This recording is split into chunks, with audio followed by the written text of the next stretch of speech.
In the past, when you bought equipment, you had to write it off year by year.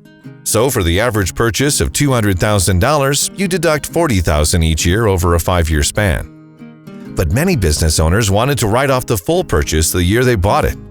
So the IRS created Section 179 to help motivate the American economy and your business.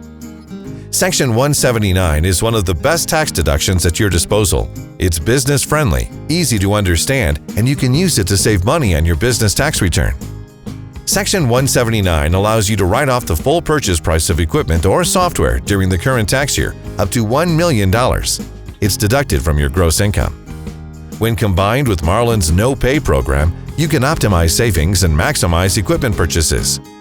When you qualify for Marlin No Pay, you can get equipment now and make no payments until next year. That means your equipment can start making money for you today, and you can grow your business while the opportunity is hot.